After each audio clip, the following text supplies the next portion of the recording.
सत श्री अकाल, नमस्कार, आदाब। पंजाबी रेडियो और पंजाबी टीवी यूएसए देख सुन रहे सभी साथियों का बहुत बहुत स्वागत है programme beyond the headlines with Mandeep Punia में।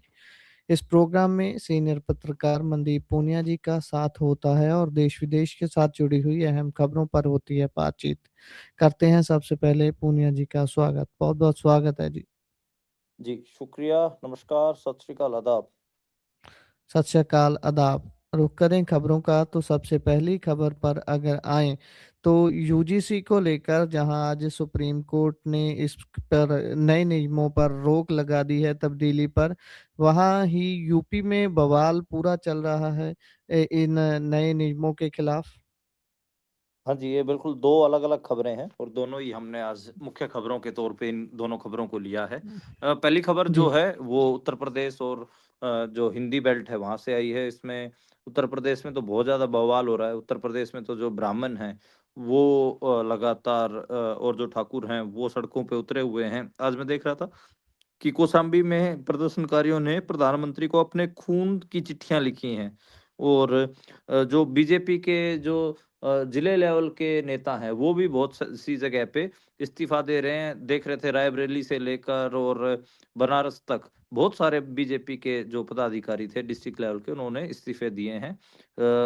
नो डाउट जो बीजेपी के ऊपर एक टैग लगा रहता था वो मानते भी हैं, अपर कास्ट का टैग है और वो बीबीआर बनिया ब्राह्मण राजपूत इन तीनों के कॉम्बिनेशन को बना के चलते हैं।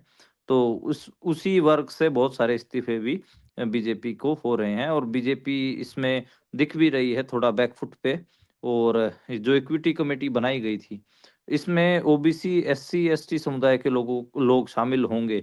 सिर्फ इसी को लेकर ही भारी नाराज़गी देखने को मिल रही है और आज देख रहे थे कि बहुत सारे जगहों पे अलग-अलग किस्म के प्रदर्शन हुए। यहाँ तक कि राजस्थान, मध्य प्रदेश वहाँ पर भी प्रदर्शन हुए हैं और जो बड़े-बड़े सेलिब्रिटी हैं सवर्णों के, चाहे ब्राह्मण हो या राजपूत, वो भी इसको लेकर काफ़ी सोशल मीडिया पर बोल रहे हैं। अब आप दूसरी खबर आप देखेंगे तो दूसरी खबर अपनी इसी चीज़ को लेकर रही है और उसमें जो सुप्रीम कोर्ट से जो आज फैसला आया है, उसके ऊपर बात हो रही है। उसमें सुप्रीम कोर्ट ने कहा है कि जो इसके ऊपर रोक लगाई जाए और जो नए सीजेआई हैं तो सूर्यकांत उन्होंने इसके ऊपर रोक लगाई है और आज इसके ऊपर बहस हुई थी।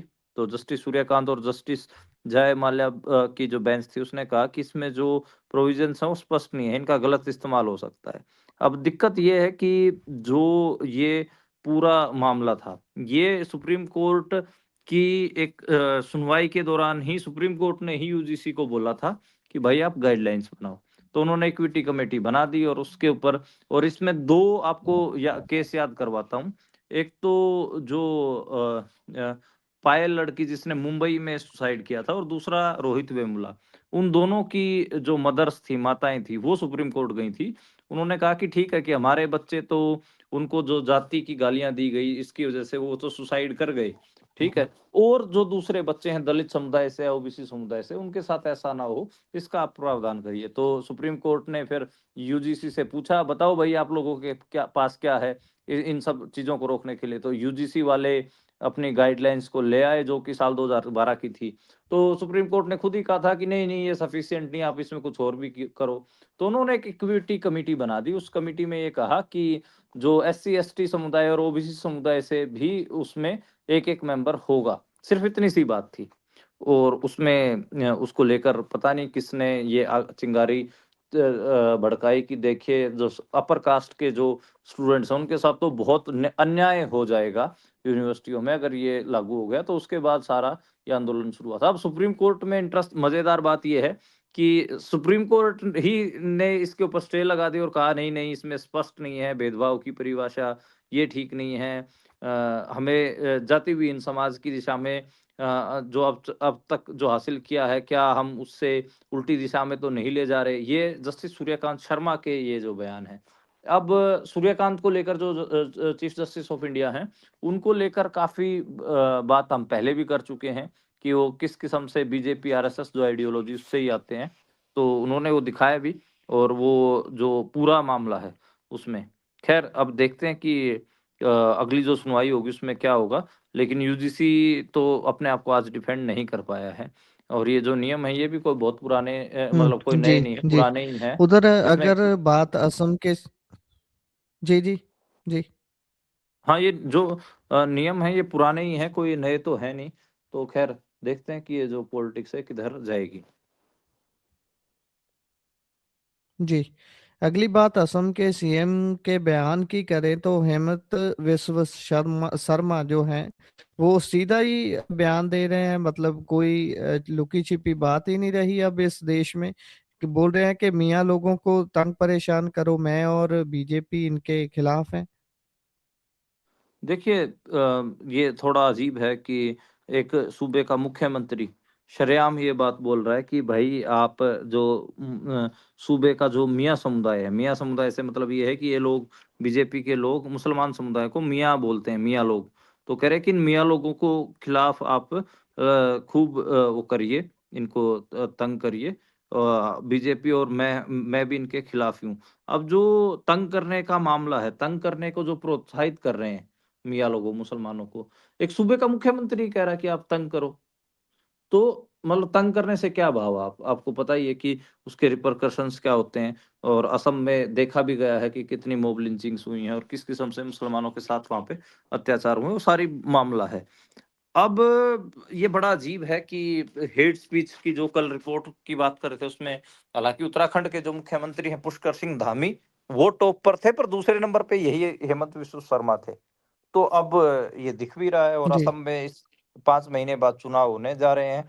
तो उससे पहले ये शायद मुझे लगता है कि अपनी जीत उनकी कोई सर्वे करवाया होगा, पॉलिटिकल सर्वे, उसमें दिख रहा होगा कि भई एंटी इनकम्बेंसी बहुत है, इसलिए हिंदू-मुसलमान करना पड़ेगा। तो चुनाव से पहले का जो ये हिंदू-मुसलमान का तड़का है, वो असम के मुख्यमंत्री लगा रहे हैं। जी, जी। उधर बांग्लादेश के साथ भारत एक अजीब किस्म के तनाव में है।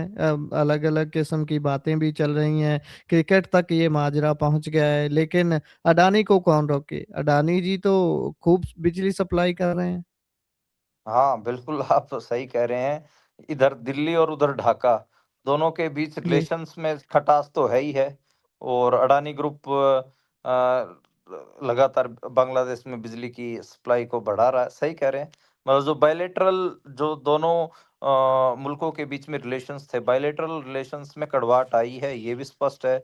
और उसकी इतना ही नहीं है, उस कड़वाहट के बीच में बहुत सारी ऐसी चीज़ें भी हुई हैं जो हमने देखी हैं। मतलब बांग्लादेश ने बंदरगाह भारत से लिया, इसके अलावा जो प्रोजेक्ट था वो भी रद्द कर दिया है, जो डेवलपमेंट प्रोजेक्ट था वो भी अब बांग्लादेश नहीं करने दे रहा भारत को। लेकिन जो बिजली की सप्लाई है वो अडानी लगातार बांग्लादेश को कर रहे हैं। उसमें जो गोड्डा का जो अडानी का झारखंड का जो कोयला आधारित पावर प्लांट है उससे लगातार बिजली जा ही रही है और 38% उसमें बढ़ोतरी की है। तो पता नहीं ये क्या कैसी तारतम्यता बैठा रखी है अडानी ने कि इधर ढाका और दिल्ली के बीच में कुछ भी सही नहीं है और उधर वो अपना व्यापार लगातार ऐसे ही किए जा रहे हैं। तो जो ये साउथ एशिया के एलिट्स हैं, इनका भी देखना होगा। भारत पाकिस्तान के बीच में भी बहुत सारे ऐसे एलिट्स हैं जो लगातार व्यापार करते रहते हैं। यहाँ तक कि जो अजीत डोवाल हैं, नेशनल सिक्योरिटी एडवाइजर, उनके बेटे का भी नाम बहुत बार उछलता है कि उनके भी बहुत अलग-अलग मुल्कों में अलग-अलग किस्म के व्यापार हैं। तो ख़ैर अब देखना होगा कि ये चक्कर क्या है, लेकिन ये हम तो सिर्फ़ बढ़ोतरी के आँकड़े तो देख पा रहे हैं। 38% जो व्यापार है बिजली का, उसमें बढ़ोतरी अडानी पावर की हुई है। जी, बिल्कुल। ये दूसरे लोगों को तो, आम लोगों को तो ये तक बोलते हैं कि आप चीज़ें यूज़ तक ना करो, लेकिन जब वहाँ से चीज़ें आती हैं उनको रोकते भी नहीं हैं। अलग किस्म की बातें चलती हैं। आम साधारण जनसाधारण लोगों के लिए सारी चीज़ें देशभक्ति से जोड़ दी जाती हैं, लेकिन इन लोगों को सपोर्ट की जाती है। आगे बढ़े तो जो प्लेन क्रैश हुआ कल, जिसमें महाराष्ट्र के डिप्टी सीएम की जान गई है, उसको लेकर अभी कई सारी मिस्ट्री, कई सारी बातें चल रही हैं। एक बात ये भी चल रही है कि प्लेन क्रैश होने से पहले 26 मिनट जब पायलट को रनवे ही नहीं दिखा, ये क्या सारा माजरा है? ये जो डिटेल्स आ भी रही हैं, इनको बाहर कौन लीक कर रहा है? क्या ये सच्ची है? किसी जानकारी पर, किसी रिसर्च पर आधारित है? देखिए, आप जो सिविल एविएशन मिनिस्ट्री उन्होंने सुबह तकरीबन सवा 8 बजे एक बयान दिया। उसमें कहा कि पहली बार बारामती से संपर्क जब विमान ने पहली बार बारामती से संपर्क किया, वो फिर जो घटना है वो हो रही है 8 बजकर 44 मिनट पर, तो तकरीबन 26 मिनट का गैप है और इसमें घटनाओं का विस्तृत विवरण दिया गया है। इस बीच जो लैंडिंग का जो पहला प्रयास था, वो असफल हुआ क्योंकि जो एयर स्ट्रिप दिखाई नहीं दी, मतलब बहुत बड़ा वहाँ पर एयरपोर्ट नहीं है, तो एयर स्ट्रिप है एक, तो वो दिखाई नहीं दिया। मतलब जो संभावित चिंताएँ सामने आई, तो उसके कारण क्या हुआ कि जो प्लेन था उसमें सन्नाटा छा गया। और उसके बाद लगभग मतलब उस टोटल टाइम पीरियड देखेंगे तो 35 मिनट तक हवा में वो रहे और 35 मिनट के बाद ये जो घटनाक्रम हुआ उसके उनकी डेथ हुई है। अब जो विमान है उसको लेकर तो पहले ही बात हो चुकी है कि जो वीएसआर एविएशन है, उस 2 साल 2023 में भी उसमें एक घटनाक्रम हुआ था और अब ये सेकंड है। तो बारामती हवाई अड्डे की बहुत सारी चुनौतियाँ हैं, जैसे मैंने पहले भी बताया कि वो भरा पूरा कोई हवाई अड्डा नहीं है, बल्कि एक छोटी-सी एयर स्ट्रिप है। तो वो वैसा है और उसमें बेसिकली पायलट्स की ट्रेनिंग के लिए या फिर जो प्राइवेट प्लेन्स होते हैं उनके संचालन के लिए ही है वो। और उसमें जब इस किस्म की चीज़ें होती हैं, ख़ासकर जब विज़िबिलिटी लो होती है, तो उसमें कोई भी ऐसे नेविगेशन एड्स वहाँ पर नहीं है, जिससे मतलब पायलट की को कुछ असिस्ट किया जा सके कि एयर स्ट्रिप यहाँ पर है। तो वो एक कमी रही है। तो एक वेल इक्विप्ड वो एयरपोर्ट तो नहीं है, एयर स्ट्रिप है वो, और इस वज़ह से ये हादसा हुआ है। उसमें मेडे कॉल की भी ज़िक्र है और भी कई चीज़ें हैं। तो ये अभी तो हालाँकि इन्वेस्टिगेशन होगा, बहुत अर्ली होगा इसके ऊपर कुछ भी कहना। जी, जी। उधर मिड डे मील की शर्मिंदगी सामने आई है। एमपी में गणतंत्र दिवस वाले दिन बच्चों को रद्दी के कागज़ों पर खाना परोसा गया है। हाँ, ये बिल्कुल आपने सही कहा कि कबाड़ी वाले के से जो रद्दी लेकर मिड डे मील का जो खाना है वो वहाँ पर दिया गया। महर ज़िले की ये वीडियो है और उसमें बड़ा अजीब लग रहा है और जो खाना है वो भी बहुत सबस्टैंडर्ड है। 1-1 2-2 पूरियों के साथ थोड़ा-थोड़ा सा हलवा रख रखा है, ना उसके साथ सब्ज़ी ना दाल कुछ नहीं है, और जो पूरियाँ हैं वो भी काफ़ी ऐसे लग रही हैं। और रद्दी जो अपन कहें कि हलवा पूड़ी कह के परोस दिया गया उस रद्दी के कागज़ों के ऊपर, तो ख़ैर ना बर्तन है ना कुछ और है। ये मध्य प्रदेश, बेसिकली मध्य प्रदेश में ऐसी घटनाएँ बहुत होती हैं क्योंकि यहाँ पर मध्य प्रदेश में कई ज़िले बहुत गरीब ज़िले हैं। जैसे ये जो ज़िला है ये भी आदिवासी ज़िला है, गरीब ज़िला है। ऐसे ही अलीराजपुर है, झाबुआ है, ये भारत के सबसे गरीब ज़िले हैं। इनमें आदिवासियों के बच्चे पढ़ते हैं और आदिवासियों के साथ जो सरकारें करती हैं, वो आप देख ही रहे हैं, रद्दी के कागज़ों के ऊपर उनको मिड डे मील परोस दिया जाता है।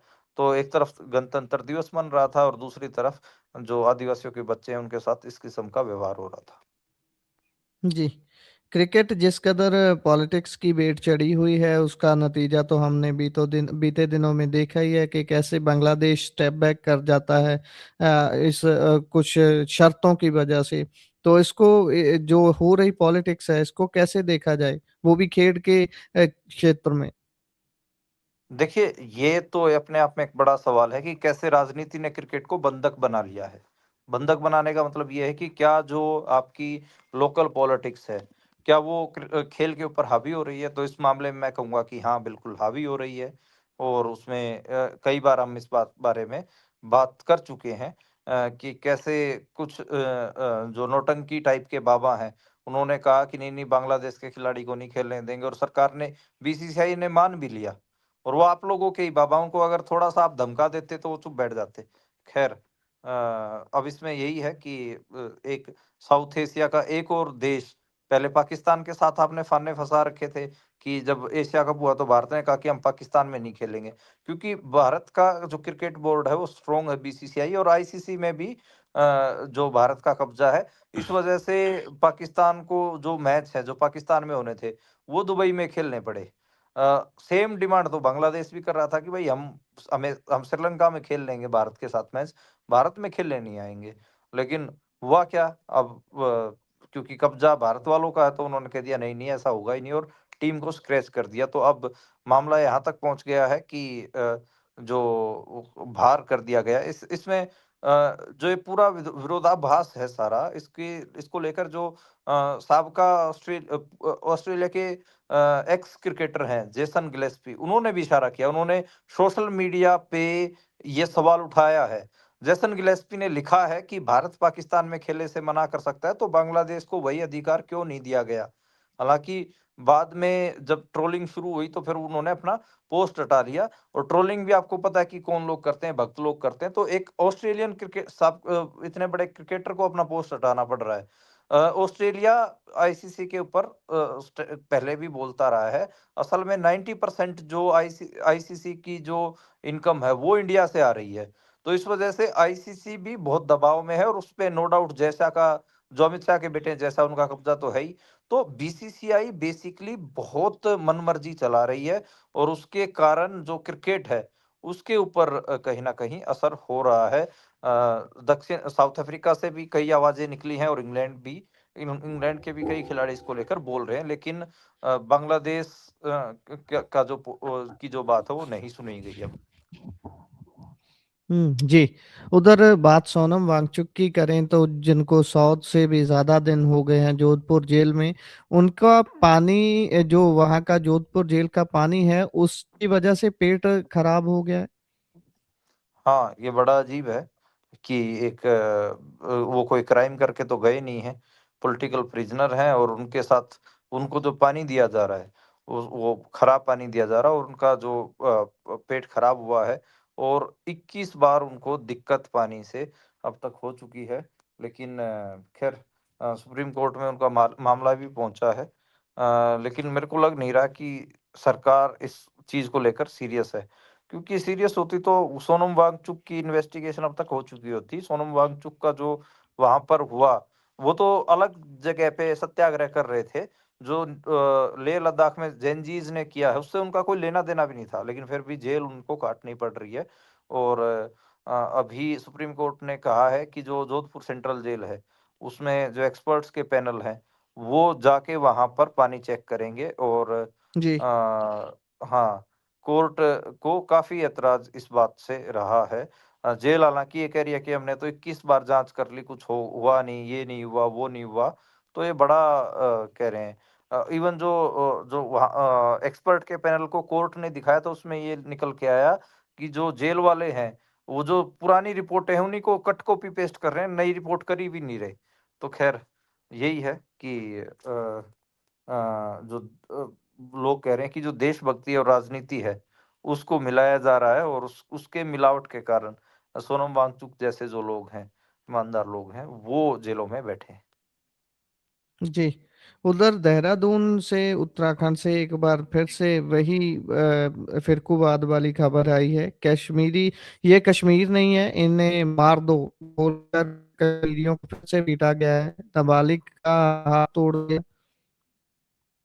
हाँ, थोड़ा अजीब मुझे भी लग रहा है कि एक नाबालिग का हाथ तोड़ दिया गया है, और नाबालिग को पीटा गया है। और जो देहरादून की एक खबर है उत्तराखंड की, उत्तराखंड में बहुत मामला बढ़ता जा रहा है। 2 कश्मीरी लड़के थे, और दोनों 18 साल से कम के हैं, नौजवान लड़के थे।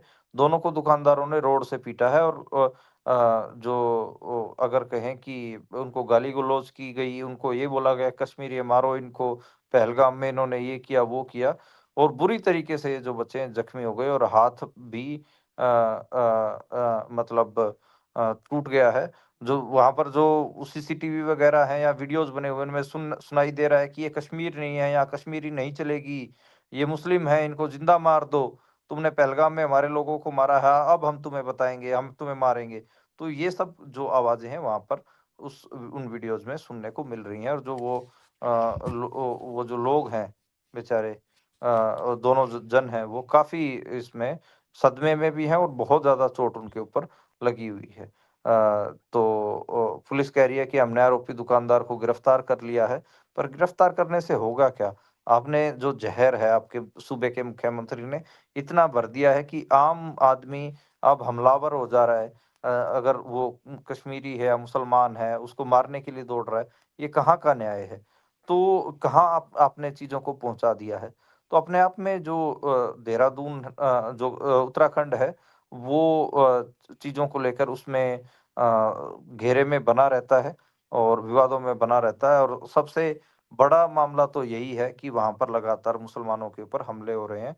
सबसे बड़ी जो चिंता का विषय वो यही है, और कि जो वहाँ का सूबे का मुख्यमंत्री है, वो खुद हेट स्पीच करता है, और जो बीजेपी के लोग हैं, उन्होंने नफ़रत को घर-घर तक पहुँचा दिया है। बताइए कि एक आम दुकानदार तो वैसे भी डरपोक प्रवृत्ति के होते हैं, क्योंकि उनको अपना बिज़नेस चलाना होता है। तो जो जो अपने धंधे पे हर रोज़ बैठता है, वो तो चाहेगा कि सभी से मधुर संबंध रहें।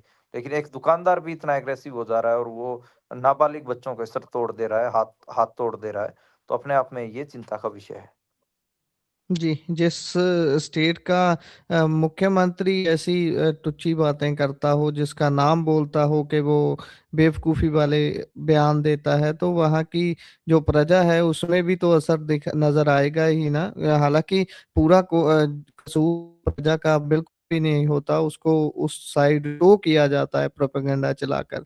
सो ख़ैर आगे बढ़ें तो चंडीगढ़ में हम बीते कई दिनों से लगातार बात कर रहे थे कि कैसे कभी कांग्रेस आम आदमी पार्टी के पास आ रही थी, तो कभी कभी आम आदमी पार्टी कांग्रेस से दूर जा रही थी। इन सबके बीच बीजेपी ने फिर से दाव मार लिया। बिल्कुल, बीजेपी जो है चंडीगढ़ में अपना सॉरी मेयर बनाने में कामयाब रही है। सीनियर डिप्टी मेयर और डिप्टी मेयर भी उन्हीं के बने हैं।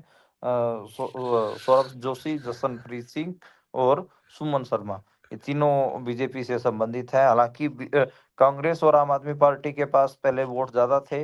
उनके 2 जो पार्षद थे वो भाग गए बीजेपी में, और इसके अलावा भी आज सुनने में आया है कि कई पार्षदों ने बीजेपी और कांग्रेस और आम आदमी पार्टी के, उन्होंने बीजेपी वालों को वोट किया है। आम आदमी पार्टी के जो कैंडिडेट थे उनको सिर्फ 11 ही वोट मिले। तो होने तो कायदे से 18 चाहिए थे, तो 7 वोट कहाँ गए? तो कहीं न कहीं ये वोट तो गुम तो हुए ही हैं, और उसमें ख़ैर आज जो सौरभ जोशी हैं, उन्होंने परचम लहराया है, और कांग्रेस की कहीं न कहीं इसमें और आम आदमी पार्टी की आज हार हुई है। जी, इसी के साथ प्रोग्राम का समय यहाँ समाप्त होता है। आप जुड़े जानकारियाँ साझा की बहुत बहुत शुक्रिया।